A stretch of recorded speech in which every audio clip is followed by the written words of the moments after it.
Hey, this is Dave from Rock and Roll Reviews, and welcome to another exceptionally cool podcast. We're on to podcast number 10. That's right, we're into the double fingers.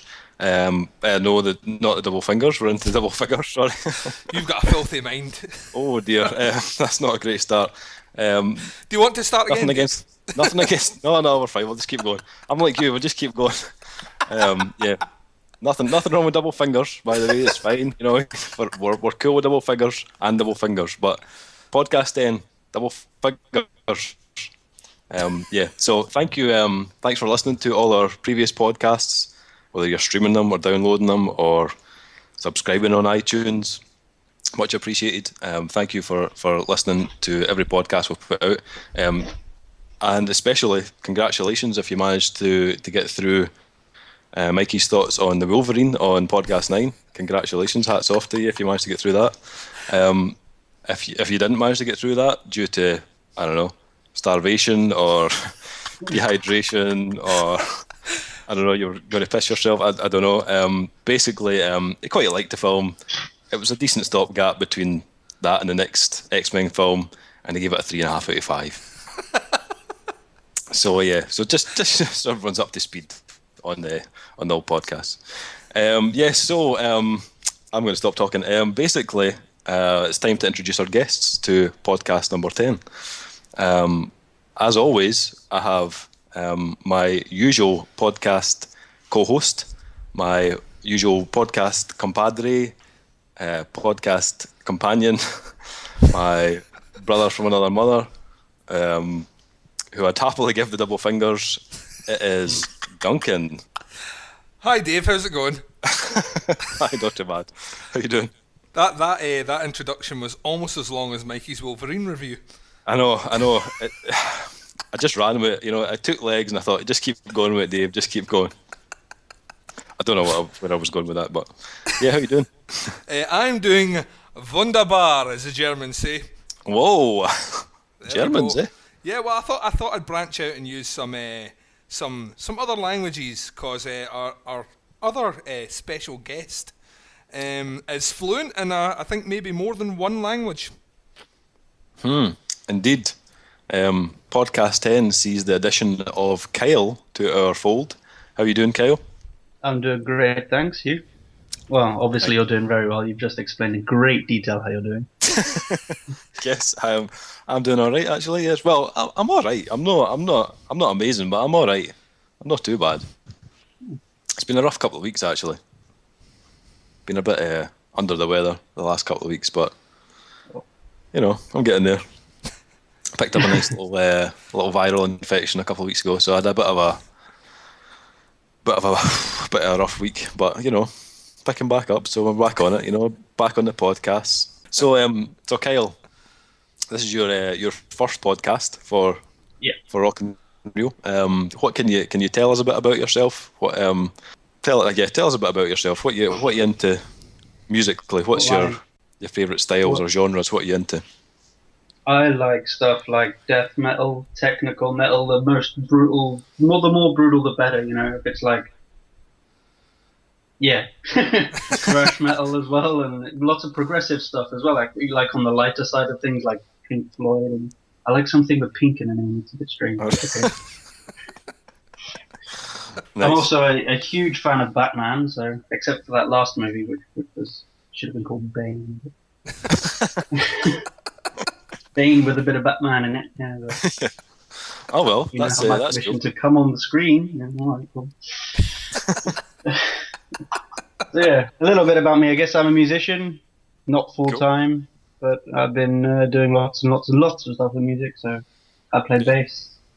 I'm endorsed by Spectre basses. Cool. Yeah, okay, That's pretty awesome. that's good enough. That's pretty cool. What kind of stuff is your band? What kind of styles is that? It's pretty heavy, kind of death metal stuff, or? I'm actually in 3 bands. So one of them is very heavy technical death metal from the original guys from Siberia. So it's really like, it's fucking brutal. The other band, we're just getting back together now after a couple of years. It's kind of like progressive thrash, I guess. Alright, cool. It's very thrashy, but it's not quite as brutal as death metal. But it's got quite a few like progressive stuff in it. And then there's my project, and I make like a mix of brutal death metal and drum and bass. Ah, excellent. And Sounds cool.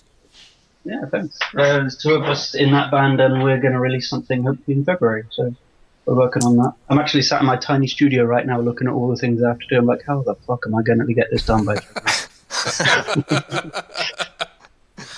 Post-its upon post-its, and I can't see the keyboard keys because there's just so much crap everywhere.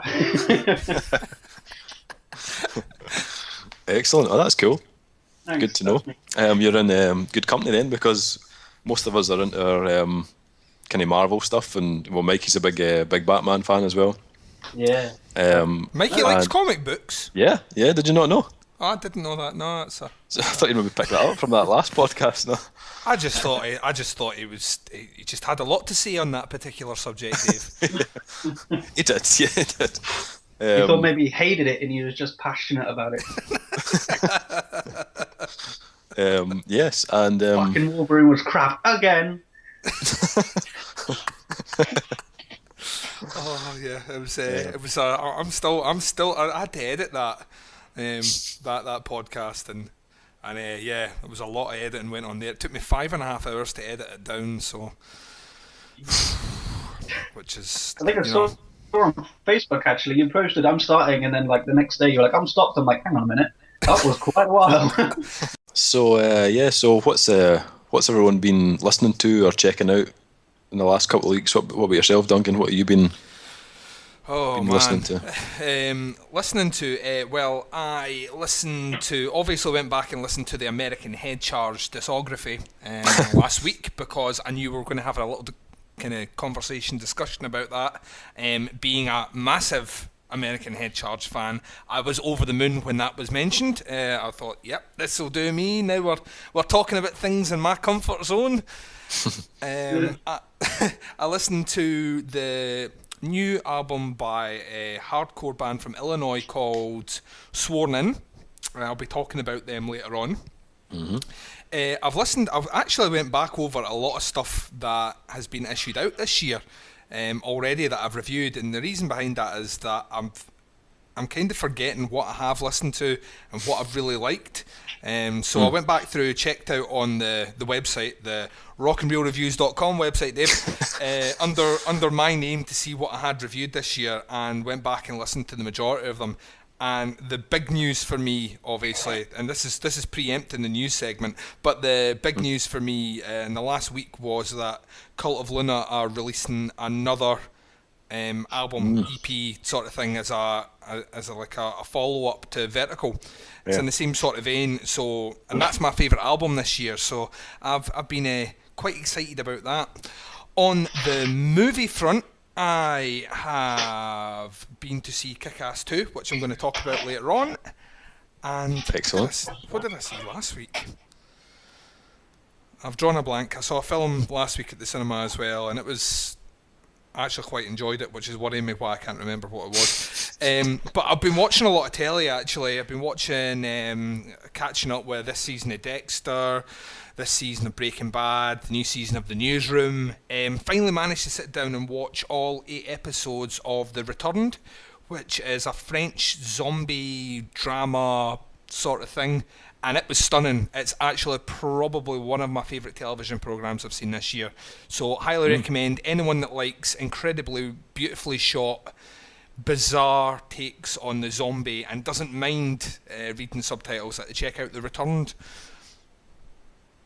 Excellent. The Returned. Yeah, nice. I'll try and do that. Bloody good. What about yourself, Kyle? What you been listening to recently? Anything interesting? You know, I've not been able to get enough of an even structure recently. When they released Februs, I think you call it. I have no idea.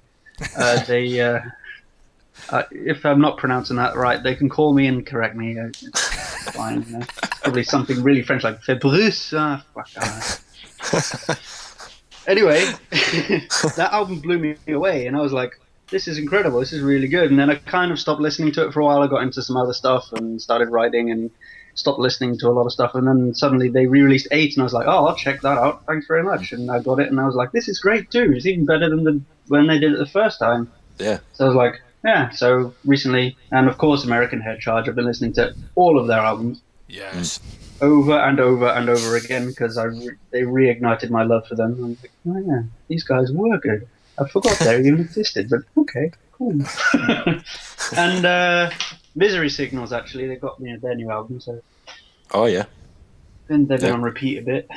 That's a good album, actually. New album's really good. Pretty good. Yeah. A good return to form. Yeah, very good. I've been wearing their hoodie proud and left it at my friend's house, so that was stupid idea. Go to band practice. I'm like, yeah, I'll wear this around and leave it there. Oops. Got it back though, so that's good. Oh, that's cool. What about yourself, Dave? What have you been listening to, watching? Let me think. I haven't been watching a hell of a lot, really. Unless you include like Disney films and stuff. You know, basically my child just takes over the TV. So, fuck, I know what you mean. Yeah. So when I was off my work for a few days with that viral infection. I think I watched Home Alone about 4 times. Like once every day. It's just like on in my house all the time. So that I've watched The Lion King. What else did I watch? Jungle Book. Just the usual kind of Disney films. That's been pretty much my watching for the last week or so. Listening to, I've been listening to a lot of kind of lighter stuff actually over the last week. I don't know if it was because myself and Duncan went to see the Menzingers a kind of week or 10 days ago, something like that. And we saw them in Edinburgh. They're kind of indie punk kind of stuff. And we interviewed the band and stuff. So I think after that, I kind of went on a spree of listening to that kind of style of stuff. So I've been listening to the new Dangerous Summer album, who I really like. Their new album, Golden Record, just came out last week, I think, or maybe 2 weeks ago. So I've been listening to that. I'm going to be doing a review of that at some point. Also listened to an album by a band called Idle Class. The album's called The Drama's Done. Again, another kind of, I suppose it's kind of punk, with a little splash of that kind of indie, kind of hardcore feel in it. It's not too bad as well. What have we listened to? The new John Mayer album, actually. I gave that a little swatch. Swatch, that's a word I've not used in a while. I'm a big John Mayer fan. I quite like my kind of country folk type stuff, when I'm not listening to kind of brutal metal. So I've been listening to his new album, Paradise Valley. And what else? On the heavier side of things, I've been listening to the new Legion album.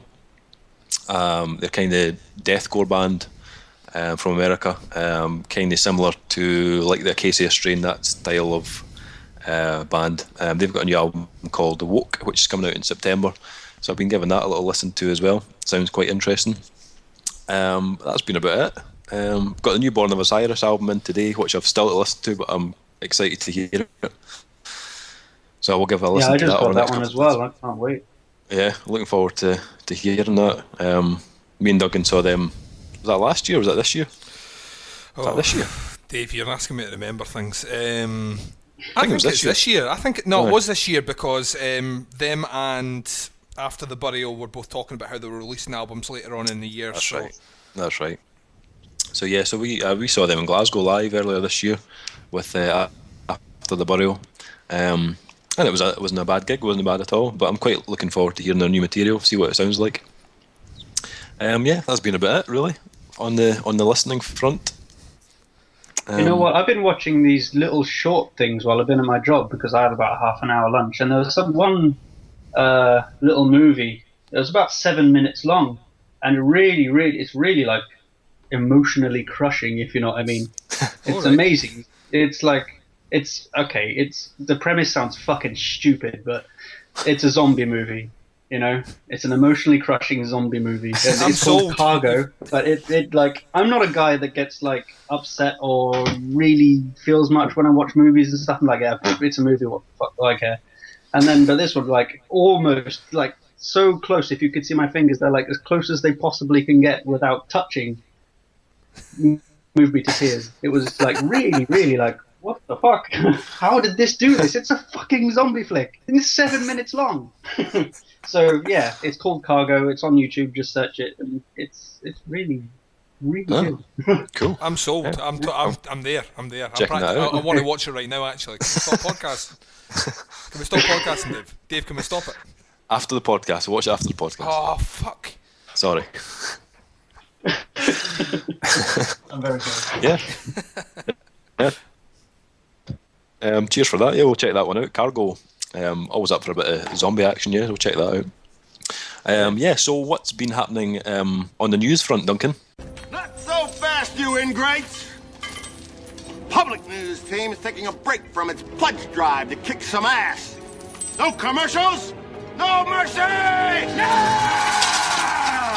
Well, Dave, there is a massive amount of news ready to break out for you. I mean, the list is longer than my arm, and I've got long arms, Dave. Like a gorilla. Very much like a gorilla.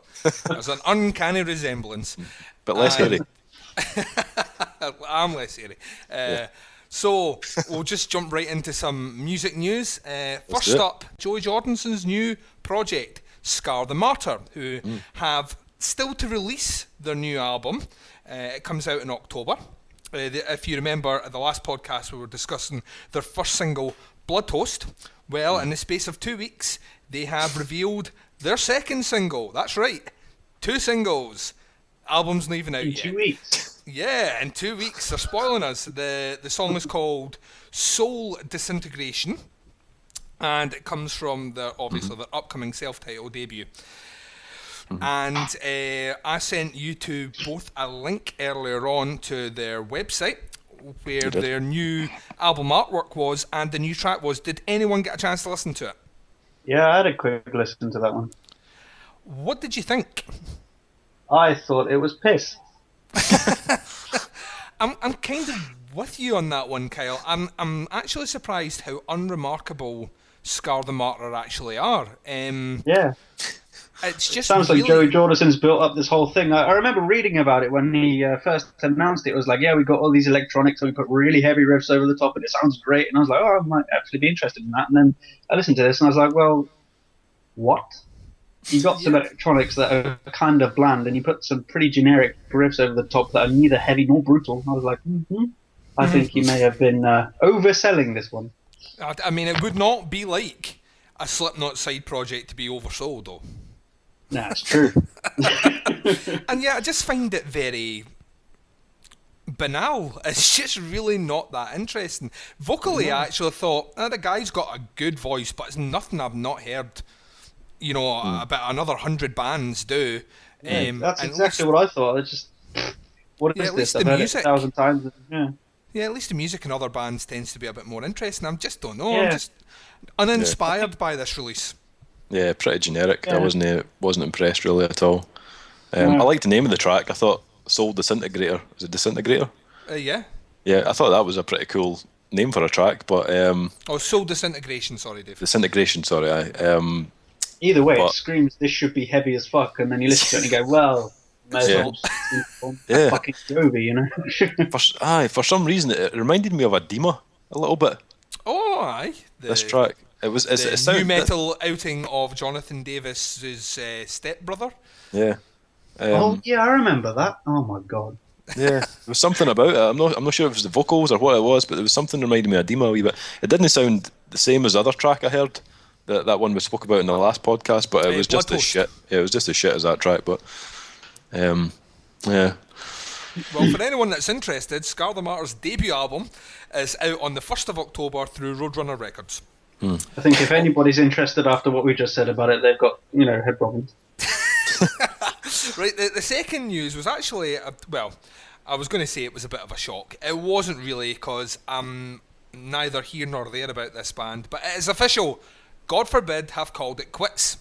Guitarist and vocalist Doc Coyle announced his departure from the band on Friday the 16th of August through a lengthy and personal message posted on the website, which I did originally have in my news story, but then when I tried to read it over I was like, no, that's not happening. Delete. Through the statement he covers a lot of ground describing how difficult the decision was for him and why he felt it was necessary.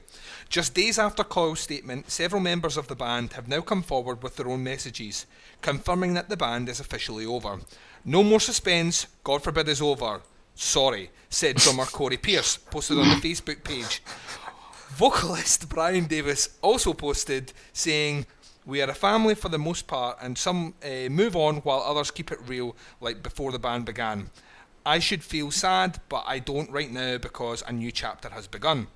God forbid got their start in the mid-90s, releasing 6 studio albums and 2 EPs throughout their career.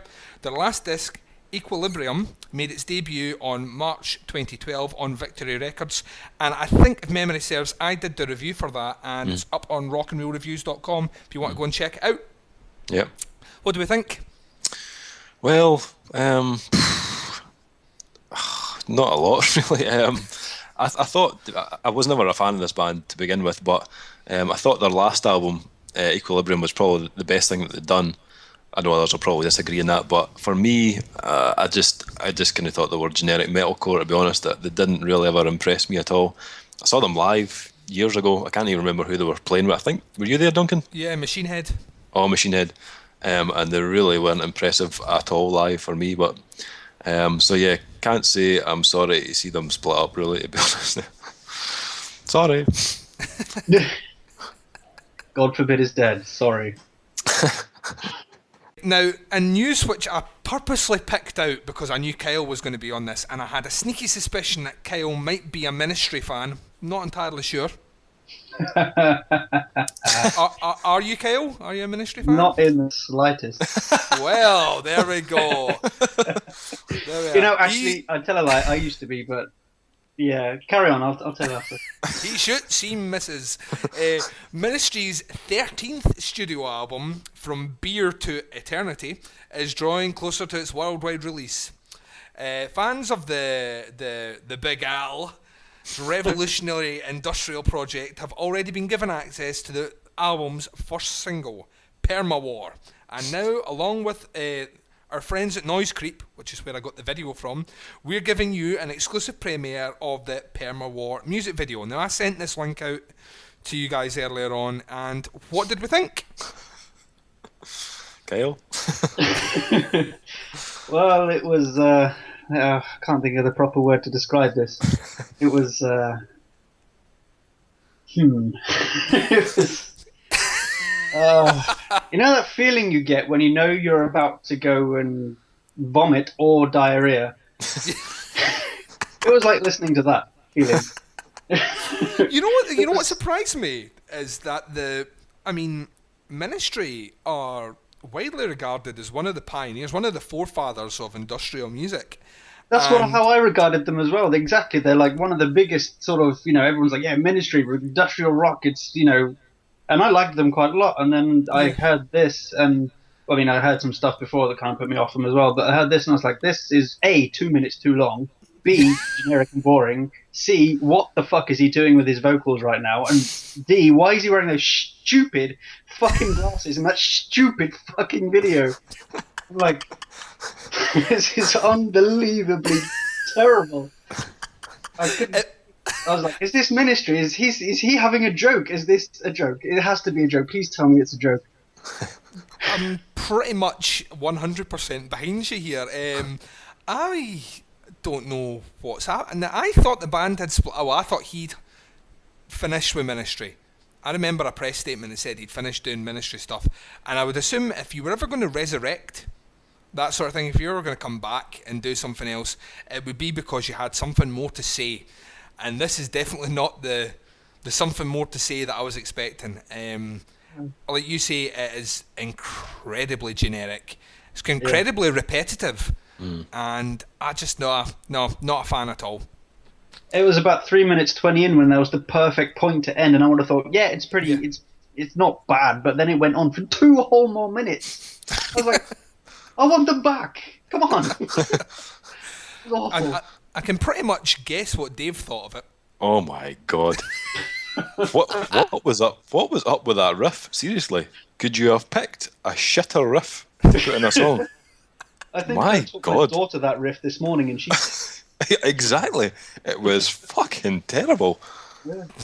Jesus. Well, there you go. The Rock and Reelers have spoken, and From Beer to Eternity is ready to punch your face off, according to the band, on Did they September get the their name 10th. from Tankard? I'm sorry to interrupt, but did they get their name from Tankard, from Beer to Eternity? I have no idea. I don't know. I don't like the name of the album. I don't like the name of this song. I don't like the sound of this song. I didn't like the music video. What was the name of the song again? Premature War or some shit? Perma War. Oh yeah, same thing. Yeah. Okay. I just think of permed war. I just got this like image of people with perms fighting with curling irons, just going at it. I don't know. That's more entertaining than this song. Screech from Saved by the Bell with a gun. Yeah. Right, this story is quite lengthy, but I was saying to Dave earlier on, I just had to get in about this because this is class. Because on the last podcast number 9, we did a bit of a discussion on the clusterfuck, which was System of a Down, where basically we had statements coming from all over the place. Were they releasing an album? Were they doing a new album?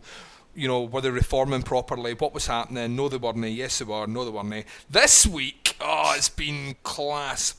This week, former Korn drummer David Silvera spoke out on the band's current lineup and sound. Many of Silvera's comments seem to be heavy-handed and painfully critical, drawing both positive and negative reaction from Korn fans worldwide. In response to the venom spat back in Silvera's direction, the former drummer has posted a response via his personal Facebook page. Just building myself up to this one. I almost feel like an Ace Ventura moment where I want to go and take a deep breath and start going in it, but the statement's too fucking long, so here we go. Along with Silvera's original post concerning the state of Korn's union, the drummer fleshed out the differences between the current Korn drummer, Ray, whatever his name is, and himself. Spears, I'm a funky groove drummer, and Ray is a heavy metal drummer, writes Silvera. That's why Korn will never sound as unique as we used to. And I'm not talking crap on Korn, I'm just saying that until they have a real funky drummer, it's not going to groove the way it could. I've made it clear that I would come back and restore that groove. Smiley face. Did you write smiley face or put a smiley face? He actually put a smiley face. I would have had more respect for him if he wrote smiley face. Yeah. Silvera had plenty more to say in his original series of comments, but he offered even more of his own insight with yet another Facebook post. Now this one's epic, guys, so bear with me here. Hello people, before I get into this post, I want to clear that I'm just explaining some history from the early days of Korn, not bashing Korn at all. I hope Korn fans will find this info interesting. To all the haters that will talk smack, then reading this, well, why bother reading it? Maybe you should go and get some help. So that's a positive start, isn't it, guys? So here we go. In 1991, holy shit, Jesus. when Korn was first writing music in our rehearsal studio, when we had 68 songs, we went...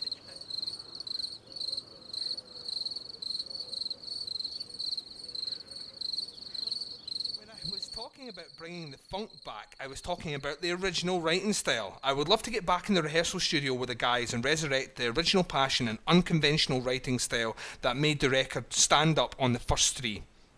Of course, before all this could happen, I would love to sit down with the guys and talk about the humble beginnings and really put things into perspective. I really hope to see the Korn fans again soon from behind my kit on stage with the guys. If anyone wants to post this on another site, please do. All I ask is to be honest and post it in its entirety, which we've not done, and not take parts out of context, which I just have done. I hope you true Korn fans thought this insight was interesting. Take care. Talk soon. Now, that was a lengthy statement, but I felt that, I had to go into this here because, and I don't think, maybe I'm the only one that's thinking this, but does that not just sound like the biggest pile of fucking sour grapes you've ever read in your entire life or heard? Just me, guys? Really?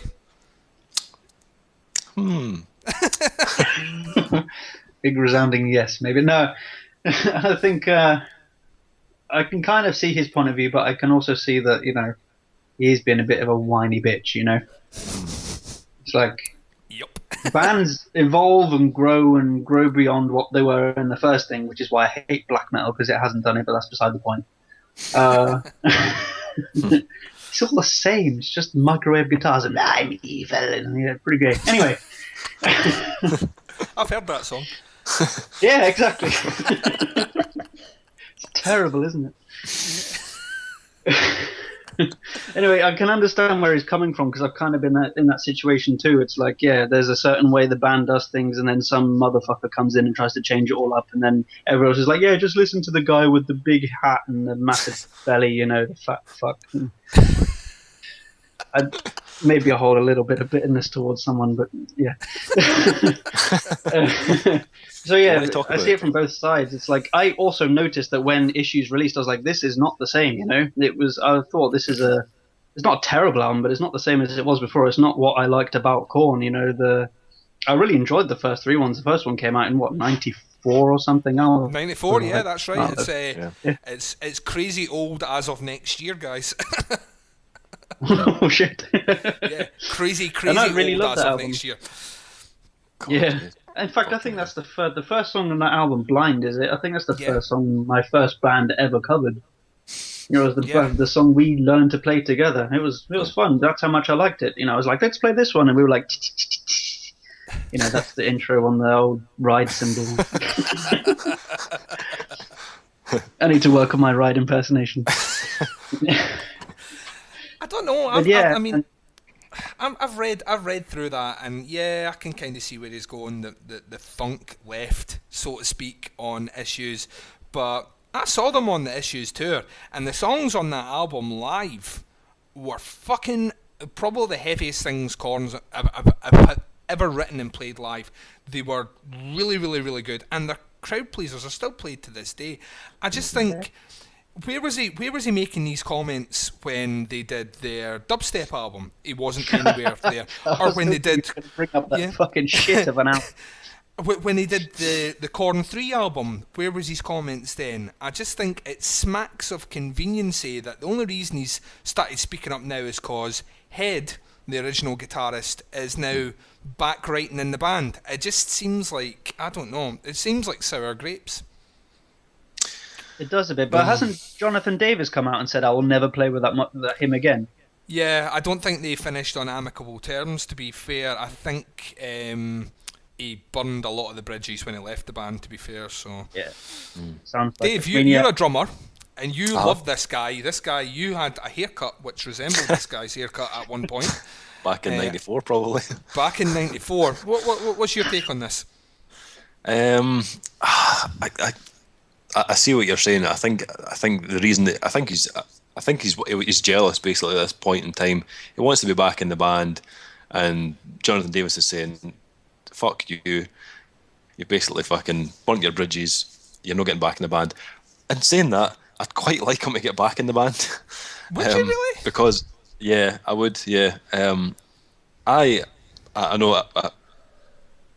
Judging from your comments, Kyle, I don't think you're a fan of the Path of Totality, but I actually quite liked it. I thought it wasn't a bad album.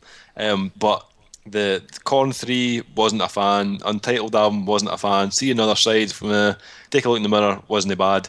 But it just seems like the stuff they did right at the beginning of their career was much better than the stuff they're doing at this end of their career. And as I said, or as you said, I'm also a drummer as well, and I did quite dig this guy's style when they first came out with their first album and Life is Peachy and stuff like that. I would kind of like to see the original lineup back together, but I'm not sure if it's going to happen unless this is just a big media ploy, just to make us think that's not going to happen. Then 2014 swings round, it's the anniversary of the first album, bang, they're back together. That's all I'm saying. I don't know. I just think, I think you're right. The band did kind of, he was interesting on those albums then, but those albums are 20 years ago, and they'll never sound like that again because they can't sound like that again. because all the struggles that they went through to get into that position are long gone. They're all millionaires. Yeah. So I just don't think you'll How ever hard get can life that. be when you've got? Yeah. Yeah, I just don't think you'll ever get those albums back again, and the addition of funky drumming is not going to change that. You know, Hey, it funky won't drumming, change. man. Funky drumming can change everything, Duncan.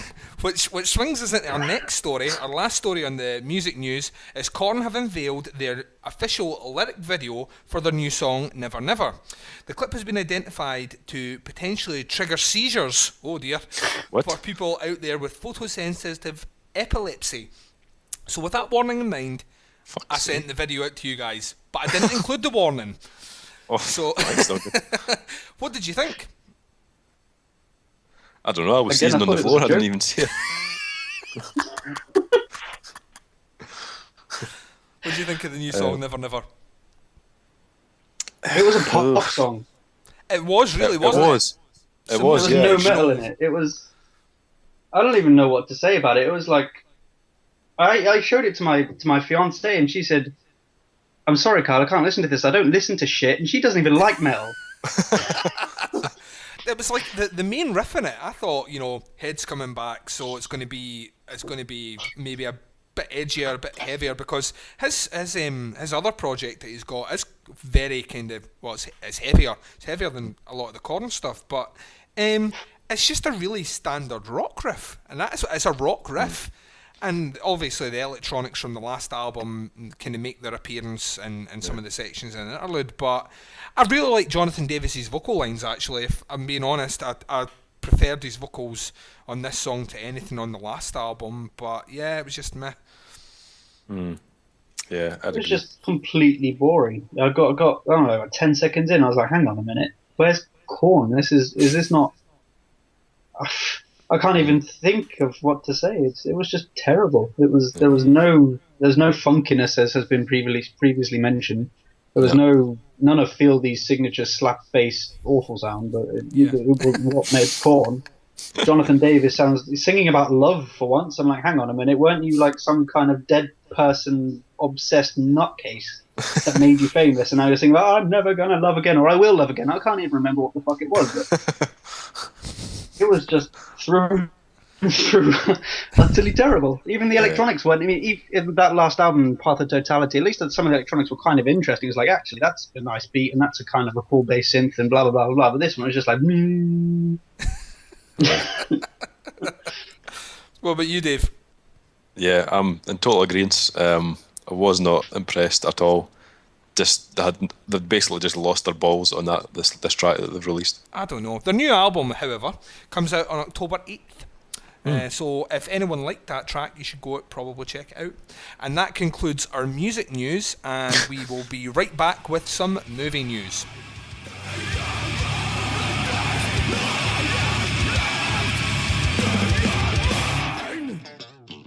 This is Dave. This is Baz. This is Duncan. And this is Mikey from rockandreelreviews.com, where the tunes are heavy and the reviews are right.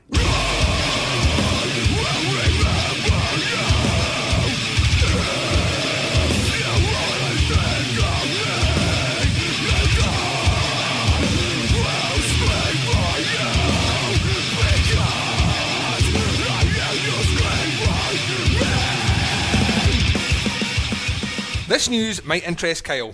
I picked this before I even knew that Kyle liked Batman. But rumours have been swirling around the web recently that suggest that Christian Bale has been offered a whopping payday to the tune of $50 million to return as the Dark Knight in the upcoming Batman vs Superman. Which is a huge amount of money, which I believe would tie him with Robert Downey Jr. in terms of highest paid actor on a film ever. Basically, this is, like I say, a rumour. So there's no substance to this. However, if we looked into this, it would pretty much shit upon the last three Nolan films in terms of their kind of continuity. I don't think they could work that in at all, really. So my suggestion to the guys over in Filmland, Hollywood, listening, if they are listening, is, as much as I like Christian Bale, I don't want to see him as a new Batman. I have two words about this one. Obviously, I'm a massive Batman fan. I think, actually, yeah, I'm wearing my Batman belt buckle. So, yeah. But Christian Bale did a great job in the first two movies of the Christopher Nolan trilogy. Yeah. But his Batman voice was ridiculous. I don't know what you're talking about. Yours is better than his. You should be Batman. Scottish Batman. How about that? That'd be I'm brilliant. already Batman. Oh, did I just say that out loud? Yeah. Scratch that. Delete it. Editor. Delete it. But it's gotten a bit old by the end of the third one. I mean, all the movies are like 3 hours long, and it's like, okay, Christian Bale's Batman, we get it. He's got a ridiculous gravel voice. It sounds like two slabs of concrete just rubbing against each other. And when he was like, I'm Bruce Wayne and I'm not Batman and I have fucked up knees and I'm in jail in some Indian prison or something, and it's just like, yeah, okay, I've had enough. I'd like to see somebody else, but I'd like to also, on the other hand, see if anybody else could do such a good job as he did in The Dark Knight Rises, in The Dark Knight. Yeah. Yeah. I I've think just read some news today, actually, that Ryan Gosling might play Batman. Well, and if that's that what I was about to happens, say. Jesus The other two names that have been flying around are Josh Brolin and Ryan Gosling. Oh, no. Fuck off. I'd rather see Christian Bale play Batman than those two. Yeah, me too. Dave, last week, 2 weeks ago, podcast number 9, I believe that you said that you would love to see Back to the Future remakes with Ryan Gosling. Now, were you being sarcastic? Yes. All right, well, just wanted to confirm that for our listeners. Yes. I think Christian Bale would be fucking stupid to turn down $50 million to play Batman in the new upcoming Man of Steel sequel. That's what I think. It would be stupid to say no. But another thing about this movie is, how are they going to pull off Batman versus Superman? Superman is an alien who is invincible and is so overpowered you couldn't even get anything near him without him noticing 20 minutes before he even thought of doing it. I mean, obviously, there's going to have to be kryptonite involved, but where the fuck is Batman going to get kryptonite? It comes from a planet that's, I don't even know how many miles away. It's, at least 20 billion light years away. Tell you, it's at least twice as far as I can throw. Yeah, at least. Right, I sent you guys a trailer earlier on today it was a 60-second teaser trailer for 300 Rise of an Empire. Mm-hmm. Whoa, what did we think? Oh, am I wrong to say that I'm quite looking forward to this? So am I. Dude. I don't know what it is. I'm totally into this whole like Spartan thing. I just I loved the first 300. I thought it was a really good film, and I got into the Spartacus thing on TV. I loved the series of that as well. So when I saw the trailer for this, I thought, yes, I'm into this. I would go and see that quite happily. I'm looking forward to that. First one was great, and this one is going to be equally as epic, and it's going to just be a ton of epic, crazy, slow shot fun. Yeah, exactly. And there's not a hint of Gerard Butler insight. Even better. Well, in the trailer there was if somebody in this movie says this is Sparta, I might have to leave her. Yeah, there was a clip in the trailer which showed Xerxes standing over Gerard Butler's dead body. Although I don't know if that was CGI'd, but yeah, good enough for me. I was like, lucky Xerxes bastard. So there we go.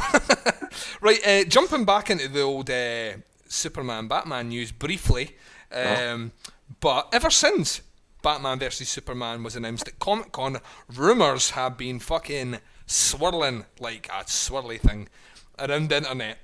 And vortex. Yeah, it's like a vortex. I like that word. Like a giant vortex of swirling. And most of it you would think would be on the Batman thing. And yeah, there's been some rumours there. But what's more interesting is the rumours surrounding who would be Lex Luthor. And one of my I hope it's not Kevin Spacey again.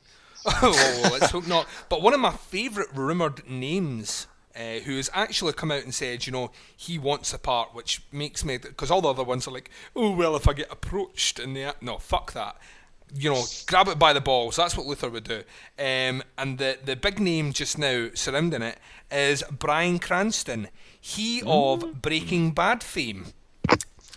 Cranston himself has now responded to the speculation on the internet and said, basically with a mischievous grin, "Give me a call." And then when he was asked whether he'd be interested in playing the role, he said, "I like Lex Luthor. I think he's misunderstood. He's a lovable, sweet man." Sign that man up. I could see that. I could see that happening, yeah. I'd love to see that. Oh, totally. Fucking, I'm there. Give me a chance to see it, and I am there. Expendables 3 continues to just be fucking the most ridiculous action movie ever. Since the last time we spoke, there was a bit of a tweet war between Sylvester Stallone and our good friend John McClane, the one and only Bruce Willis. Apparently Bruce Willis was asking he was only going to be involved with the project for 4 days, and he was originally offered $3 million for 4 days work, but demanded $4 million for 4 days work, and apparently that was the straw that broke the camel's back, and he was given the shaft. Not as in shaft. Who is the man who does stuff and reads shaft? You're damn right. So, but there's been a whole reads shaft. Pretty much, there's been a whole fucking shitload of stories that came out right after that, because he was replaced with none other than Harrison fucking Ford. Oh, for fuck's sake. Jesus Christ, Harrison Ford, man. And then they threw more names into it. Mel Gibson is also going to appear in this film, as well as Antonio Banderas. Yep. Bring it on. The film is going to be directed by Patrick Hughes and star the usual cast along with these new characters. And The Expendables 3 will hit the UK on August 15th, 2014. That's right, not 15. I've got some interesting news about that movie. It's being shot right now in a city called Varna in Bulgaria, and I used to live there, so I'm going to recognise tons of places from that movie. Cool. I've been there. I'm actually, as much as I'll still go and see this film. I know I'm going to fucking hate myself for going to see it, but I'm going to go and see it. I just can't. You can't just shove all those names in there and not expect me to go. And that'll be the last story in the news. Extra long news this time, but thanks for bearing with me, motherfuckers. Boy, that escalated quickly. I mean, that really got out of hand fast. It jumped up a notch. It did, didn't it? Well, Duncan, thank you very much for that insightful music and movie news. Much appreciated. Oh, you're welcome, Dave. Thank you. So, which brings us on to our reviews for podcast 10. So we're basically going to give a little brief overview of a few albums that we've been reviewing and a movie that we've been reviewing on the website, which are probably going to be on the website this week at some point. I think the first one went up today, or one of them went up today. I'm going to kick us off with my album review, my choice, and that album is the new album from James Labrie. It is called Impermanent Resonance. And for anyone who is not familiar with James Labrie, he is a Canadian singer, and he is probably most well known for being the vocalist in progressive metal band Dream Theater. I'm pretty sure most folk have heard of Dream Theater, to be honest. I wasn't a huge fan of Dream Theater, actually. I quite liked the drummer Mike Portnoy's side project, Liquid Tension. But when it came to the Dream Theater thing, I just never really bought into the whole progressive metal thing they pulled off. It was all right for what it was, but it was a wee bit too wanky for me, for want of a better word. So when we got the new album from James Labrie, was obviously a solo album. I thought I was expecting it to be basically another Dream Theater album, but I stuck it on, and the first track on the album just sounded completely different to anything Dream Theater have ever done. It's very, very reminiscent of Soilwork to me. The guitar work in particular. It's got that kind of Scandinavian progressive kind of thrash riff The first track, I think it's Agony, is the first track. Very, very similar to something that you would hear on a Soilwork album. And then obviously in comes James Labrie, who does his big smooth vocal, melodic vocals onto the track. He's pretty much doing the same thing that he would do on Dream Theater. It's maybe slightly more commercial, but there's also some kind of harsher, heavier vocals on there as well, provided by the drummer, Peter Wildoer, I think his name is. So he does a bit of the kind of screamy vocals in the background, which is quite a nice contrast between him and James Labrie. The album as a whole isn't bad at all. I did quite like it. I wasn't expecting to like it, but the more I listened to it, I thought, yeah, I could get quite into this. It's nothing new in terms of the riffs and stuff. As I said, they're quite Soilworky, with James Labrie doing his thing over the top. A lot of the songs are quite catchy. He's got quite a few catchy vocal lines. There are some horrendous lyrics on there though. On the other side of it, some of his lyrics are pretty cringeworthy. So you've got to try and get used to that. But yeah, it's not too bad. There's a few ballads on it that were a bit mediocre, but a wee bit kind of formulaic, I suppose. But as a whole, I quite enjoyed it, and it kind of grew on me each time I listened to it. If you're a fan of like Soilwork, that style of riffage, then yeah, definitely give this a listen. Production wasn't bad, quite sharp, decently polished, and it's one of these albums. Once you hear it a few times, you'll probably catch yourself singing along to some of the choruses. I gave this a 3.5 out of 5. Wasn't amazing, but it was better than average, so I thought it warranted that score. Yeah, so that was James Labrie, Impermanent Resonance. What did everybody think? Did everyone get a chance to check it out? What was your thoughts on it? Yeah, I had a quick listen to it. I didn't have tons of time today, so I had a quick listen. I thought it was alright, and I'm honestly not a fan of Dream Theater either, really. I don't know why. I like progressive stuff, but they're just like going on and on and on and on and on. But I don't know. I thought some of the music was pretty good, but I did not like the vocals at all. It was like I was actually gonna say that I liked it when he sort of kicked it up a gear and did the heavier vocals, and then you'd go and say he's the drummer. I'm like, the bit I liked isn't even the name of the guy on the album. So okay.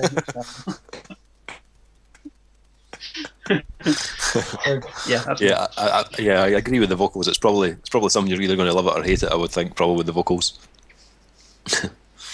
Yeah. Duncan, what about yourself? Did you like it? Well, I listened to it. Or did you hate it? No, I listened to it. Probably, I think it was after the last time you were talking about it, which I think might have been podcast 8 when we had Sarah on, and you mentioned it back then, and I checked it out not long after that because you mentioned Soilwork, and I have a kind of love-loathe relationship with Soilwork. I like more of their albums than dislike, to be fair, but and that's kind of what this sounds like. To be honest, it sounds like a very competent, middle of the road Soilwork album. I'm not the biggest fan of his melody. I think some of it works. You're right, some of the lyrical choices are, oh dear God, I don't know what was going on there. It's a decent metal album. It's not great. It's not bad either. Some of the instrumentation's pretty cool. Totally agree with what Kyle said. Was more engaged and more interested when the drummer was doing his vocals. And I'm glad that you had pointed out to me on that podcast that the drummer did those vocals, because if I had thought that's how he could scream, I would have expected more of that in things like Dream Theater. I think that would make Dream Theater far more interesting. But yeah, no, I would probably go with 3.5 tops. It's competent, it's well written, but it's not great. Yeah. Excellent. Thank you. So moving on, Duncan, you've also been reviewing a new album. What have you been reviewing recently? I have indeed, and this album review will be going up this week because the album's actually released this week. The band are called Sworn In. They're a quote-unquote hardcore band. I would say probably more a metalcore band or a deathcore band if I'm kind of cross between the two. Their new album, The Death Card, like I say, is released this week, and I gave it a bit of a listen to just to check out what all the fuss was about, and It's another really solid, really strong album. Nothing remarkable, nothing that I've not heard done before in that genre. The band have a really good sense of aggression, and they stick to that pretty well. The vocals are how that guy still has a voice after doing some of those songs is beyond me. He's like really got a fucking angry set of pipes. The music on it is pretty much what you would expect from this sort of genre. There's a lot of kind of breakdowns, really, really heavy riffs. I liked, I think there's a track called Dead Soul. It's somewhere near the start of the album. It's really, really, really good. My favourite track though is much later on. It's a very short track as well, which most of the tracks are, to be fair. I think the album clocks in about the 40-minute mark, and there's 13 songs on it. But there's a track called Mute, which I quite like the instrumentation on it. I don't think it's necessarily the best written song on it, but there was something about it that connected it with myself. Yeah, I think it's a solid album. It'll get 3 out of 5 for me when I post the review up. I don't think it's, like I say, anything amazing or genre defining or genre pushing, but musically, yeah, it's been a while since I've listened to that sort of stuff. I've been doing more of the kind of doomy stuff recently and listening to a lot more death metal as well recently. To come back to that, it's refreshing because it's simple. But yeah, I thought it was alright. Yeah. Cool. Yeah. What did you think? Yeah, I had to listen to it as well. I think it came in at the same time as something else from that label, Razor and Tie, Norma Jean, I think it was. But I quite enjoyed it as well, actually. It definitely it ticks all the boxes when it comes to, you know, like the hardcore, deathcore, metalcore stuff. And there was wee hints of like they do the whole kind of guitar squeal thing, the harmonics like a Muir, that was kind of in there. And then they had the kind of breakdowns and stuff like Those Who Fear, that was kind of in there as well. I remember you saying to me when you heard them that that's who you heard, and I didn't until I went back and listened to Those Who Fear, and then I was like, yep, he's right. Yeah, there's a wee track on there somewhere. The guy does the kind of more melodic vocals on there as well, just to kind of break it up a bit. Yeah, I thought it was pretty decent. I think the one thing I really liked about it was the production. I thought the production was pretty nice. It's got a right punch to it, which I really liked. It's not too kind of you know, you get these albums that are quite over polished and it loses a bit of its balls, but this album had both. That had, you know, it was a nice production, but it also, you know, punched you right in the face when you're listening to it. Yeah. So for that, I quite enjoyed it.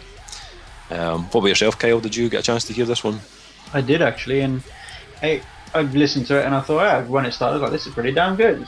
Nice, as I said, good production. It wasn't overly done, and the riffs were pretty interesting. And the guy screaming was, I recognised the technique and thought, yeah, that's pretty great. And then, but as it got on a bit, I was like, okay, they seem to repeat a lot of techniques and a lot of I don't know how to say, moves, I guess, you know, like the pinched harmonic thing, and then it got a bit boring by the end. But that one track, Mute, that was like 2 minutes long, I think, yeah, you said about it before, it was quite interesting, nice little breakup with more electronic and some stuff, and I was like, this is interesting. Yeah. It was just instrumental, and I was like, that's pretty good, and then it went on, and I was like, okay. So it's pretty good. I gave it a 3 out of 5 too. It's not brilliant, but it's not terrible. Yeah. Yeah. Cool. Thanks for that. Well, that'll be going up on the website this week at some point. Kyle, what have you been reviewing? I've been reviewing the new EP from American Head Charge. Tell us about it. It's brilliant. I started listening to it when it got sent to me on. I pre-ordered it and then got it. It's a bit early. It was some sort of pre-order deal, but I put it straight on, and I was genuinely impressed. It started out very minimal and very slowly and very like kind of relaxed, almost, you know. And it built up as the songs went through and kept on going until, you know, the fourth track. And then I was like, this is a really interesting way to do it. Instead of just, you know, going either straight in with, you know, like they did on The War of Art, when they went straight in with a violent reaction. It's a great album, The War of Art, and I hope they get back to that kind of stuff, to be honest. Yeah. It was really good. The album they had after that wasn't quite as great. It's a bit of an underrated album, that one. But anyway, this one was really really, really interesting. My favourite song was the fourth one, Stand, because it's obviously the heaviest song. They built up all the way through the songs and added more elements, and the fourth song was really good, and the fifth song is a cover of a previously done cover of a 40-year-old song or something. It's not a great cover, but it's a bit of fun, and it's interesting to listen to. I don't think I'll listen to that song again, to be honest, but it's alright. Yeah, I think I gave it 3.5 out of 5, because I'm interested to see what they do next, to be honest. I've listened to this over and over again, and I am enjoying it, but I really want to see what's next. It's a bit difficult when bands come back with an EP after such long. It's like, okay, 4 songs. Okay, it's an interesting comeback. 4 good songs, but what's next? So, I liked it. I hope they do well. I want to see what's next. Cool. Yeah. What about you guys? What about yourself, Duncan? Well, I think you already know that I'm a big American Head Charge fan. I'm pretty sure I've seen them like 3 times live, and the third time I saw them was to mark the trilogy of unfortunate events that surrounded me seeing this band. When I saw them the first time, their drummer left just after that tour. When I saw them the second time, one of their guitarists died at the end of that tour, and when I saw them the third time, they split up.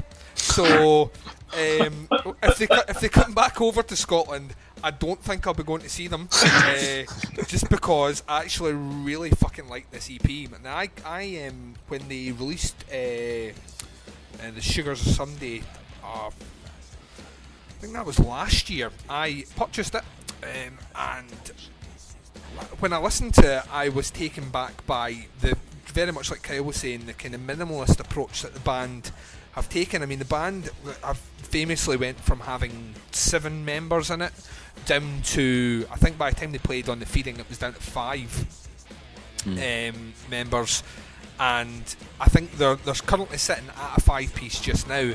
But when you listen to the Feeding, there's still a lot going on in terms of loops, electronics, the guitars. You know, to hear that track kind of caught me off guard, but I didn't dislike it.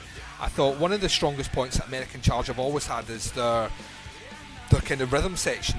The bass and the drums have always been the cornerstone of that band. Very, very, very solid. They've got a really good, solid bass player. I think that helps. He's a Spectre pair too. Yeah, I think there's something about that, and listening to this, that's what shines through all the songs on the EP, is the very solid drum. And I mean, it's their original drummer that's back in the band now, and they work as a great combination. The guitar riffs aren't amazing, but they're not bad, and they work really well. But the vocals, I really, really like the vocals. I've always loved his melody. I've always thought it was one of the things that made me, I think, American Head Charge, and we're going to go on to have a wee bit of, probably a bit more of a further chat about the band after we hear like Dave talk about the EP. But I mean, to me, they were unfairly lumped into the new metal camp, and that was probably because of the Slipknot involvement. But to me, they were always a really heavy industrial band. That's where I hear their roots coming from. I hear them being like, if Marilyn Manson was industrial rock, then American Head Charge are industrial metal. And his vocals, to me, were one of the points that I really enjoyed. I can listen to any of those albums and go back and sit there and say, you know, on every single song, that melody part there is fucking amazing. His lyrics are always really cool, and he is back from a lengthy hiatus of kind of drugs and alcohol and all the rest. He's back doing vocals again, and I'm glad they got him back in and didn't pursue it with another vocalist. I'm very much like Kyle on this one. I want to see where they go with an album. I would love to hear more of the loops and samples back in, but this is solid. This is really, really, really good. There isn't a bad song on this EP. They've obviously put it out so they could start touring, which they're doing at the moment. But yeah, fucking love it, man. Really, really, really good. Yeah, I was the same. I really enjoyed this EP. When you sent it over to have a listen, I found that it was just an EP you could just put on repeat and just keep listening to the tracks over and over. Like yourself, I was a big fan of the War of Art. I loved that album. I loved the grooves, the production. Big Rick Rubin doing his production thing. Gotta love Rick Rubin. Great production on the album. great riffs. What more could you want? It was an absolutely stunning album. When they released The Feeding, I know, Duncan, you're a fan of The Feeding. When I heard that album for the first time, I was like, what the fuck is this? What are they doing? Like, where's all the cool riffs? Where's all the big heavy meaty riffs? They're gone. What's going on? And I never quite got into that album at all. And I tried, but it just didn't happen. So obviously I've not really listened to them for a long time. When this EP came through, wasn't really expecting to like it. I'd heard one of the tracks already and thought, it sounds alright. But actually, in context of the EP, it was actually really fucking good.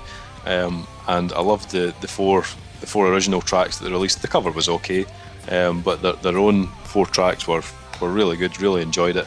And I even went back and listened to The Feeding after listening to this EP, and I can appreciate it more now than I did back then. After hearing this one, I could see myself getting more into that album. But yeah, you know what I think, Dave? What I think is really quite scary. And I sent you a message when I finally got around to listening to the EP, and I said, because you were saying you really liked it, and I was like that. I was like, you need to go back and listen to The Feeding, because I hear more of The Feeding in terms of his vocals on this EP than I was expecting. And I actually think this is a perfect segue between those two albums. Yeah. It's just out of context. I think if they'd released that before they'd released The Feeding, just as like a precursor to The Feeding, I think you might have, or fans that didn't quite get that, maybe would have jumped on board. I don't know. Yeah.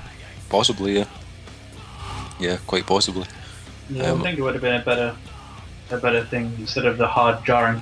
This is completely different. It would have been like, oh yeah, I can see where you're going with this. But Yeah. The Feeling is a good album on its own, but as an American Head Charge album, it's a bit like, what? I think what they did was they expanded, because there was some elements on the. I mean, I still think that the War of Art is a completely underrated album. I still think when people talk about, you know, that whole kind of new metal movement, and like I said before, I don't think it's fair to lump them in that new metal movement, but I think when people talk about those albums at, you know, the beginning of the noughties, that's one that seems to be repeatedly overlooked, and I don't know why, because I mean it's quite a long album in terms of 17 tracks. Yeah, but I don't think there's. I would say hand on heart, I don't think there's one bad song on that. I think every single one of them is good, and even the quieter moments, which they do quite a few on the album, his vocals carry it through. It's still interesting. They're still interesting to listen to. I think The Feeding, they tried to expand out on that and tried to incorporate more kind of quirky, quieter moments and songs. And you know, there's one song that honestly sounds like it has a Lamb of God riff, which I think is Loyalty. It sounds just like Lamb of God. Well, the riff does. But I loved that album as well. It was just really different from the War of Art. And I think, maybe like Kel was saying, if you heard that as a standalone album, you would probably gravitate to it more. There was just more chaos happening on the previous album. I think people were expecting that sort of chaos as well, but there was a lot of change of members. Guitarists had gone, keyboard players had gone. So no, I still like it. I'm glad that you went back and you can see yourself wanting to listen to it again. Yeah, I definitely would. I hope, like, because it's taken them a while to get to this point of releasing an EP, I just hope it doesn't take that long for them to, you know, get an album out, because I think that's what people want to see. And anyone that thinks that, you know, that American Head Charge had their shot and, you know, they're a chapter in a book which finished a while ago and you should move on to the next one, I totally disagree with that. I think this EP, I've listened to it like 12 times since you sent me it. And I'll be damned if I don't listen to it another 12 probably before the week's out. Fucking brilliant.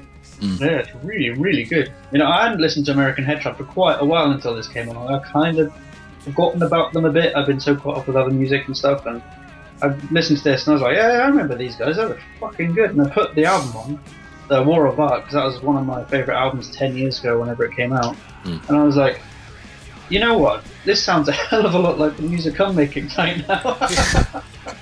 I'm like, I'm gonna have to list it in the, you know, the list of influences. I forgot how heavy it was and all the industrial stuff going on, and exactly the same as you were saying. I felt a bit of like not guilt because I didn't say it, but like it was very unfair to people to say this is new metal. It's obviously industrial metal. It is. It is an industrial metal album. It is not a new metal album. It didn't and help that dude's them. vocals are so interesting as well. He can do screaming high. What's his name?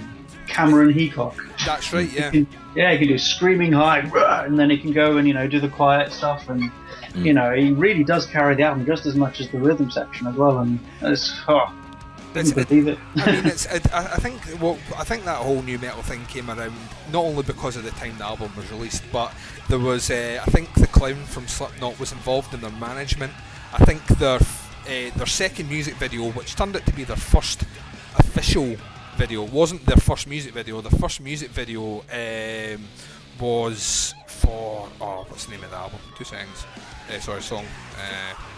It was really good. It was a play on Henry, Portrait of a Serial Killer. Don't know if you ever saw that. I can't remember. All Wrapped Up. Yeah. Well, it's a play on. It's the guy that plays Henry, a Portrait of a Serial Killer, and it follows on with that. And it was too gory and violent for MTV, and it got banned. And then so they went with Just So You Know. Just So You Know, and who makes an appearance in that? The clown from Slipknot. So. It's I think it was very easy. Mushroomhead are the same. Mushroomhead are pigeonholed as new metal. Mushroomhead are not new metal either. But Mushroomhead is shit. Yeah, they're not very good. But I think it's just easy to lump in bands that had a particular look, particular gimmick to new metal because that's what was selling the albums at the time. I always thought industrial metal. That's one of the reasons I love them as much as I do. Man. And I think we're trying to get them on for this podcast, but I sent emails off to the management company behind the band, and I think we're going to get an opportunity to interview them over Skype, hopefully in the next couple of weeks for an inclusion on a later podcast, which should be really interesting because I've got like a million questions I want to ask them. So me too. I'm actually going to interview their bassist Chad Hanks for my website too. So. Excellent. Yeah, when he's back off his tour, hopefully he'll answer. He hasn't answered for a while, but he's on tour, so that's normal. Yeah. It'll be really interesting. I can't wait. I really hope they release an album not too long away. I give it about a year, I think, to get things written and down and done and practiced and out. And if they do that, then I think it'd be really interesting. If they leave it too much longer, I don't think it'll be quite as They need to capitalise. Maybe it will be. I don't know. I'm not American Head Charge. How am I meant to fucking know? I hope they do it. I'm leaving that. The American Head Charge have almost become like Tool in terms of the releases are like one every 5 years now. So, did you see that tweet by Tool's official Twitter account at the beginning of this year? They were like, "It's 2013. Nothing is coming from Tool." That's right. At least they're honest about it. Yeah, exactly. And Maynard James Keenan's going off with some other fucking project now that he's been doing for years. Pucifer, isn't it? I'm not a big fan. They've got one good song, and they got like 5 albums. It's never a good sign. Nope. Yes. Anyway, that's our music reviews for this podcast. We've got a film review though from our man Duncan. What have you been seeing at the cinema, Duncan, that you'd like to talk about? Well, Dave, I went away to the cinema, like I occasionally do. And I went away to see the sequel to one of my favourite ever kind of comic book adaptations, and I know that a lot of people shit on this film, especially a lot of comic book fans, but I went to see the sequel to the surprise hit for me, Kick-Ass, and that would be Kick-Ass 2. Ready to go again? What do you want me to do? Hit me. You're a 15-year-old girl. Oh. What the hell? Act like a bitch, get slapped like a bitch.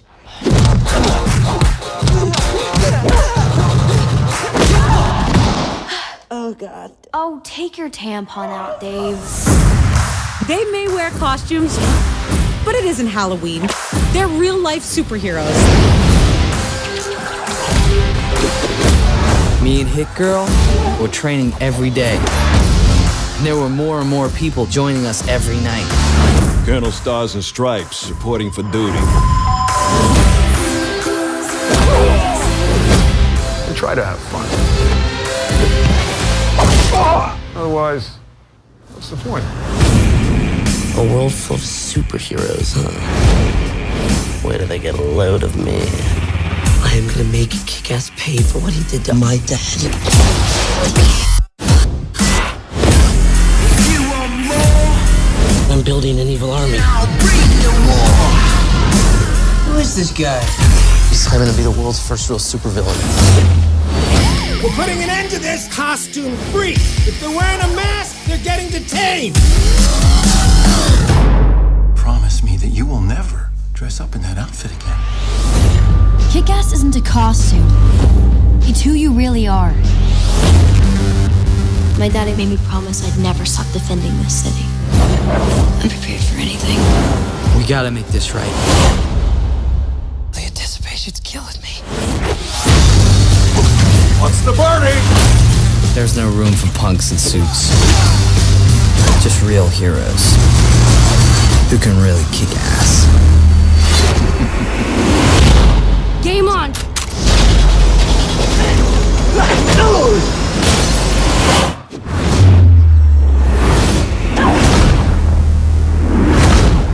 Who the hell are you? We're the good guys. You're the dead guys. Franz, wieder. Ow! Jesus!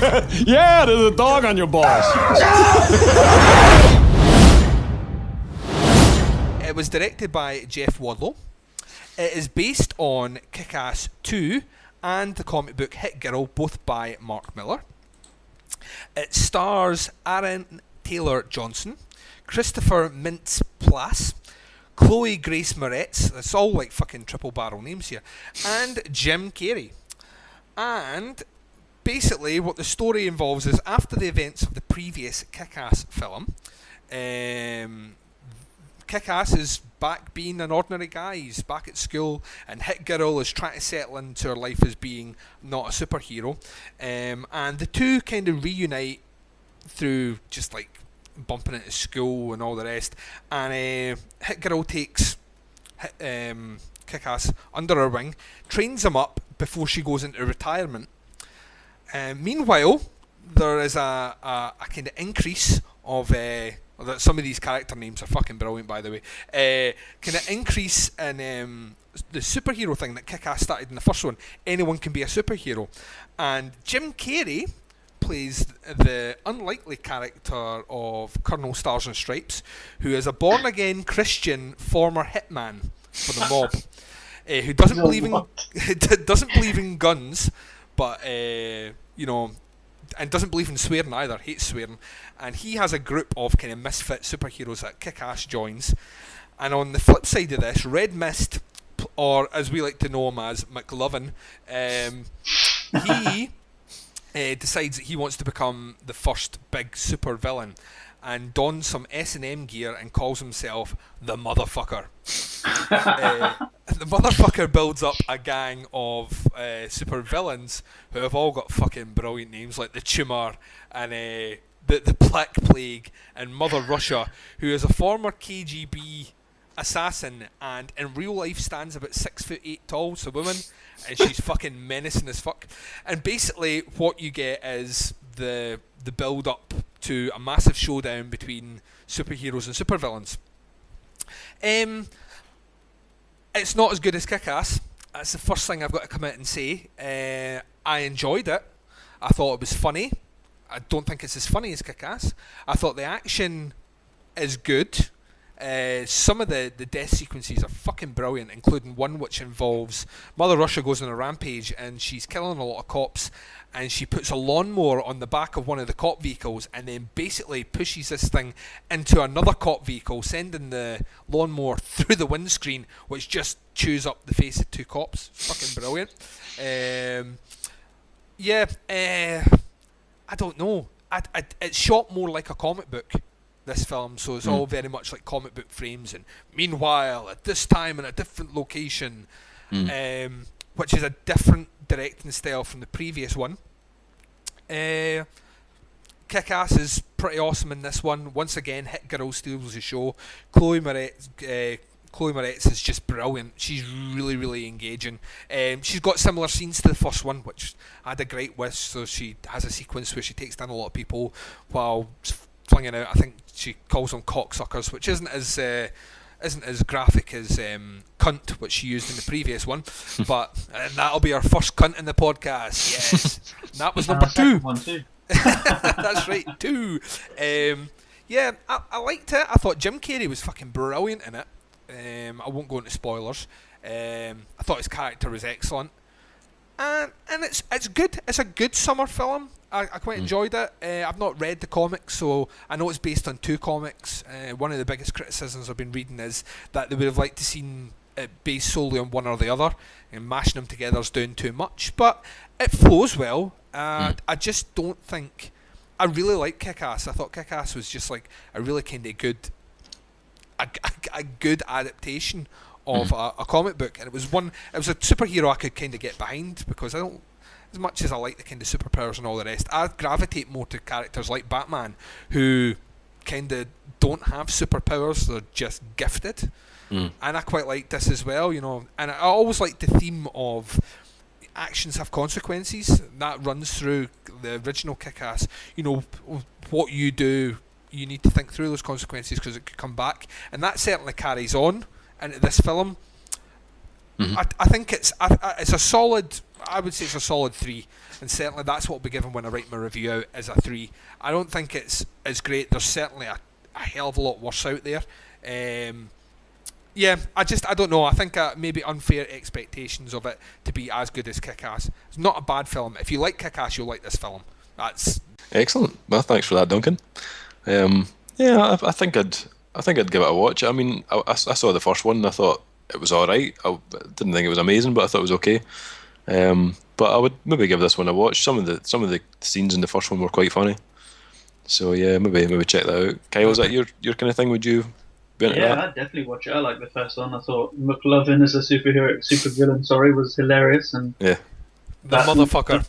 The motherfucker. It's brilliant, man. Honestly, see when they come up with that, I was like, I gotta see a movie with a villain in it called the motherfucker. I'm like, yeah, I mean, especially if he was wearing S&M gear. Not that I'm into that type of thing, especially with guys, but it will be hilarious. Yeah.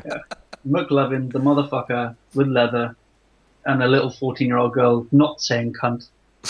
If you like the first one, you should definitely check out the second one. If anyone's seen it, leave us some comments on the Facebook page. I'd love to hear what you thought of it. Yeah, excellent. Thanks for that. Thanks for that one. That review will be going up on the website pretty soon. Finally, just before we wrap things up, myself and Duncan were, as I said earlier, we were through in the Scotland's capital. We were through in Edinburgh a couple of weeks ago. We were checking out the Scranton, Pennsylvania punk band, the Menzingers. They were playing at Bannerman's in Edinburgh, and we had a little interview with the band, in particular with Tom, one of the guitarists / vocalists, backing vocalists. Yeah, we did a little interview, which you can check out on YouTube as well. But we're going to play the interview for you just now in the podcast, so you can hear what happened when we spoke to Tom from the Menzingers. It's quite a good interview. He spoke about the new album and stuff, and also the films and stuff that he's into and that he liked. So check it out. I've been closing my eyes to find your familiar failures. I've been having a horrible time. The Menzingers. It's the 7th of August 2013, and we're at Bannerman's in Edinburgh. So, how's the tour going so far? It's going fantastic. Yeah, we spent several weeks in mainland Europe, Germany, Slovenia. You guys go to some new places like Slovenia and Poland, and played a festival in Czech Republic, went to Denmark and Sweden. It was really cool. So the first time you played some of those European countries? Yeah, we had never been to Denmark, we had never been to Sweden, we had never been to Poland what did you or think? Slovenia. Oh, it's great. Yeah. Yeah, it was so much fun. We kept having a running joke about getting attacked by the Eastern European gypsy people. It's like, because it's just the stigma for us is that it's a ex-Eastern Bloc, and we've never been anywhere like that before. It's pretty cool. I gotta say, Polish dudes a little bit scary looking, most of them. They all have like the shape, their heads are really close cut, and they just look like super big football fans that would just break you in half, But everybody was really, really nice. Yeah, the food was fantastic, and we played a festival called Yarochin Festival, which apparently was the first music festival, alternative music festival they had in during the Soviet Union while they were still doing it. So I guess the whole place was just lined with cops, and they did it so they can videotape all the alternate, like, you know, punk people. So they get them all in one spot, control them. Yeah, it was, to hear the history of it was fascinating. So cool. Yeah. So you guys released on the Impossible Pass last year. You've been pretty much touring non-stop since then. Pretty much. When will you wrap up like the current tour cycle for this album? Now. Is this like Pretty your last much, tour? yeah. We're gonna do some stuff in the States, but it's just regular stuff. You know, we're gonna do. We don't have anything set yet. We're gonna play the fest and that. We might have some other runs, but we're gonna record a new album in October. In October, right? So I take it you must be like, you write most of your stuff on the road, or are you more a kind of? We write more of it at home, but definitely writing a lot on the road this time around. So we're on the road the whole time. So. And will there be any new material tonight? No, not tonight. No, yeah, not tonight. When you approach writing an album, I mean, like, is it a case of you've got lots of ideas from touring, so when you go back to writing like at home or whatever, you've already kind of know where you're going with the next album, or is it more kind of organic that you just go home and this jam? time we spent a good month already, maybe 2 months, just straight writing in a room together every day for a couple hours. So we kind of, we have it more organic, like you said. We were just kind of together, writing it, getting the direction going. At first we started, it was like really heavy and like loud and angry. We were like, yeah. And now I've got a kind of found a happy medium. I really like the songs that we're doing though, so.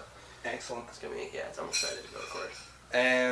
The last 2 albums, at least that I know of, have been produced by Matt Allison. Is he going to be working on a new album? He's not. He's not. Yeah, we wanted to stay in Philadelphia this time. Right. Was the process recording one quite good though? Oh my god, amazing! Yeah, it's not just working with some guy. He's one of our best friends for sure. Oh, love the guy to death. He's great at what he does. He's a damn good producer. Production on the last album is really good. Thanks, man. It's And awesome. a lot of it, it's all Matt. You know, he comes up with ideas, like, or he's really good at. If we come up with an idea that we don't necessarily technically understand or know what the terminology is or what equipment we would use, stuff like that, Matt's just like knows it, you know? Yeah. And just brings it out of us. It's pretty great. It's fantastic. So, do you know who you're going to be recording with for the next one? Is that something that's still a secret, or? We didn't like make an official announcement or anything. So I'm just going to wait, I guess. That's not a problem. So, like we said before, constant touring. What would you say have been the highlights so far on the tour cycle for this album? All of the tours that we did with Mountain Souls. We did a European tour with them and like 2 US tours. It was incredible to be with those guys. They're so awesome, so nice. Yeah. One of our favorite bands, so it was great to do that. I'd say of all the touring, that was my highlight. Yeah. And the last time that we came over here, we were with Front Bottoms. And, awesome. We were. Me and one of the other guys that writes for the site. We went to that gig, and I'd never heard of the Front Bottoms before. I don't think he got them, but I totally loved them. I'd never heard anything like it before. Did you hear the new record? Yeah. Actually, and he reviewed that record, and we gave it to him to review, and he actually really liked it. And he's like, I think I like them better on CD than I do live. And I'm like, no, live they're batshit crazy, man. That's awesome. Fucking awesome. Yeah. So, who would you say, kind of musically, inspire you, or you know, like from the band point of view, what inspires you to go the direction you do with your music, or is it? I mean, there's a whole lot of things, you know. A lot of it just feels right. A lot of it's what you're listening to at the time. I mean, there's certain staple bands that we grew up with, like the Rancid and the Clash. I kind of started it all, like made it all like, this is what that's what we want to do. I don't know. I guess there's a whole lot of reasons why you go the direction that you're going. That's cool. For our listeners and readers, are there any bands that you've toured where you know that might not have come across here? Like Front Bottoms were an example for me that we should be looking out for. Or, do you know? Restorations. It's a band from Philadelphia. We just took them out in we just did a headline tour in the States, and we took them out along with Captain We're Sinking and Fake Problems. And Captain We're Sinking, one, you should definitely also, and Fake Problems, of course, we don't know them. But Captain We're Sinking just put out a new record, and Restorations just put out a new record, and they're both phenomenal. Like really, really good shit, man. You gotta check it out.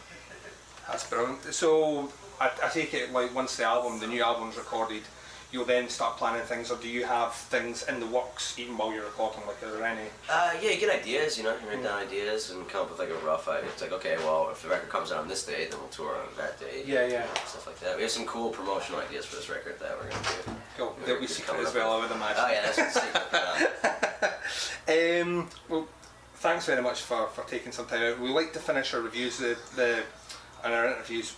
Our site primarily does kind of punk rock metal music. We also do movies. We like to ask everyone that we interview if they've seen any movies recently, which they've really liked, and movies that they've not really liked. Have you seen anything recently? Yeah, I just bought my favorite movie of all time is Children of Men.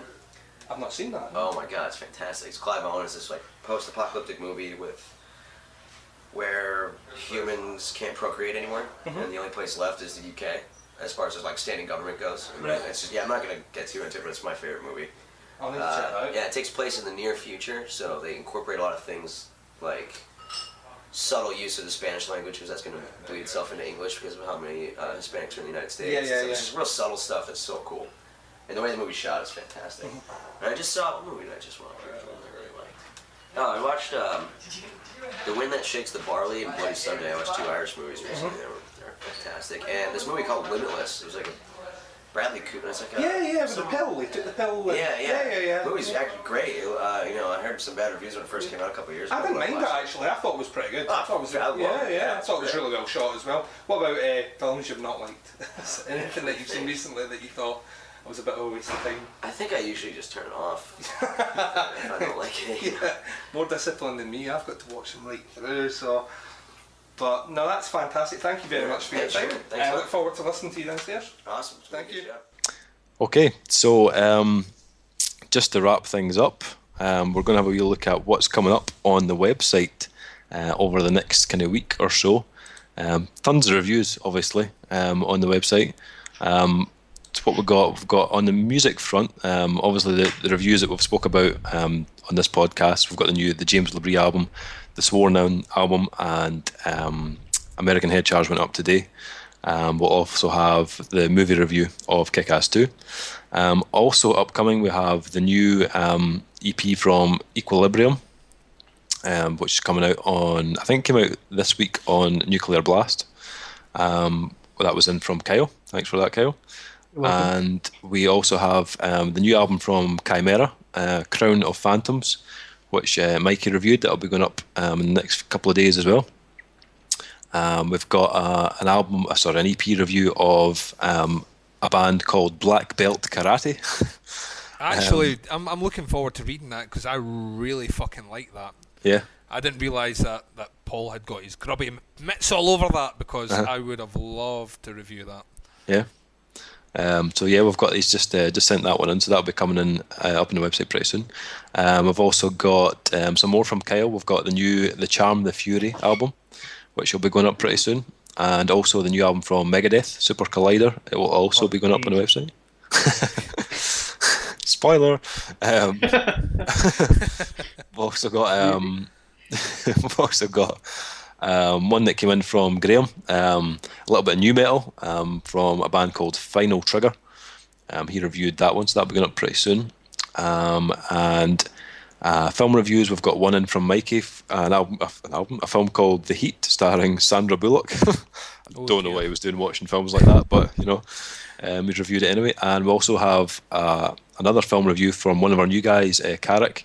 He has reviewed a new film called Drinking Buddies, which comes out in America, I think, this week, but it's not due out in the UK till November.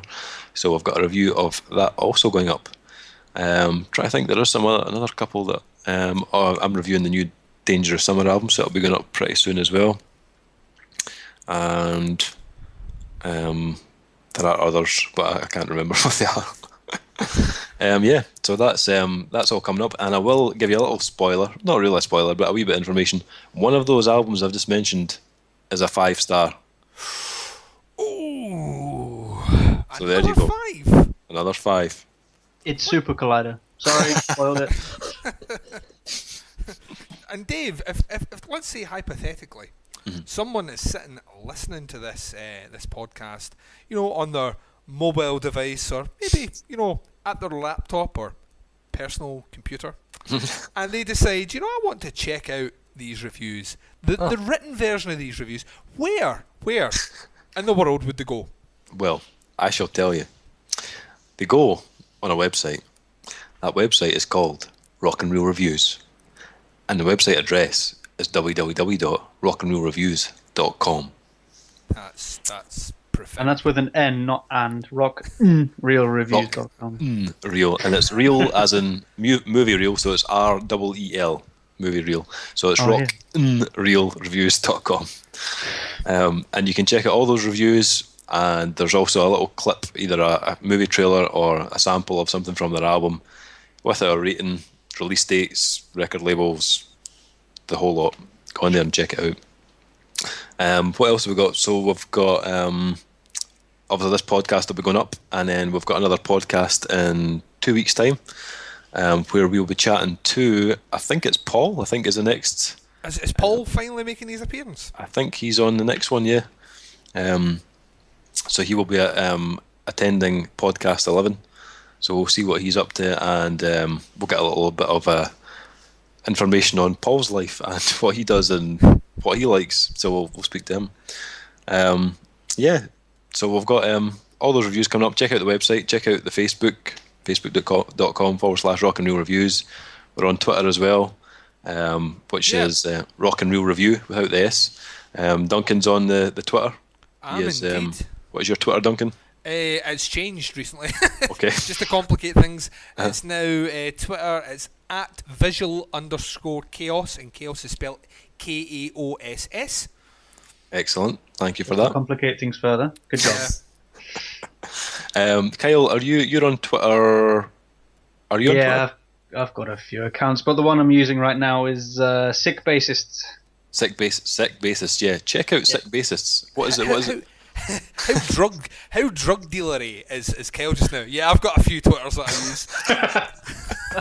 I've got a few, mate. Which one do you want? What is your website address for Sick Bassists? It's sickbassists.com. There you go. It doesn't get easier than that, does it? No. Check that shit out. Sick Bassists. There's even Sick Bassists on Facebook. Just facebook.com/sickbassists. There you go. I was really lucky getting that. Facebook's been around since like 2005, and nobody's come up with Sick Bassists yet. I'm like, yes. Yeah, that's true actually. Yeah. So check out Sick Bassists for all things bassist related.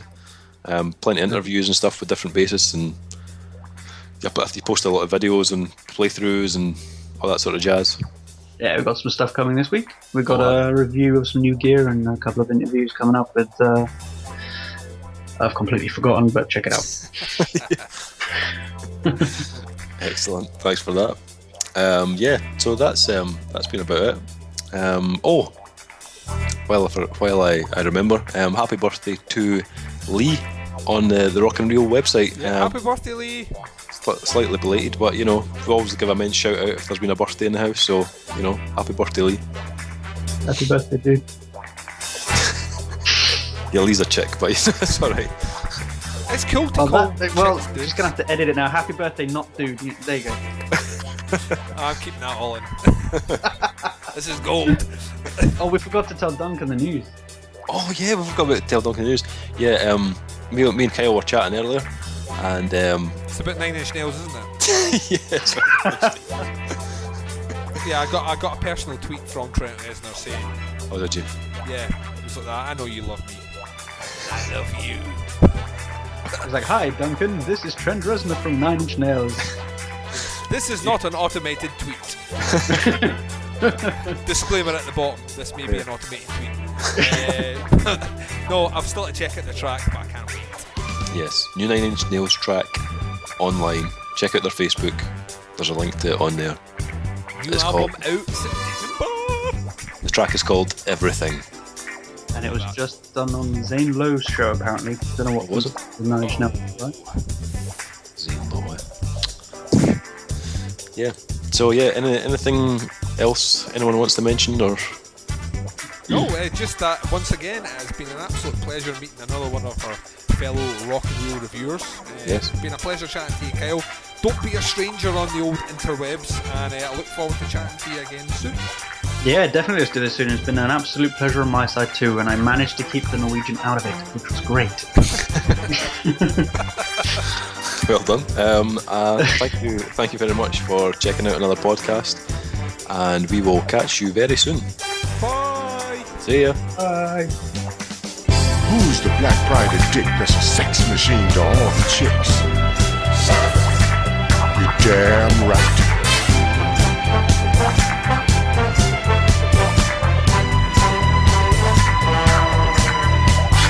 Who is the man that would risk his neck for his brother, man? Can you dig it?